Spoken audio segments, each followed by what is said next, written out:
Hi everyone, for today's video magluluto nga ako ng Bicol Express. Dahil bawal sa akin ng maanghang guys, so hindi ko siya pwedeng lagyan ng mga sili. Bicol Express to guys, syempre dapat may anghang, di ba? So ang ginawa ko ay dinamihan ko na lang siya ng pepper. At hindi pa ako nakontento, nilagyan ko siya ng chili crunch. Di ba? Napakatigas ng ulo. Ang ending guys, may anghang din siya.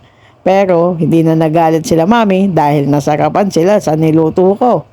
Oh, paano ba yan? Di syempre, mapapa-extra rice na naman tayo dyan. Tara, samahan nyo akong kumain guys.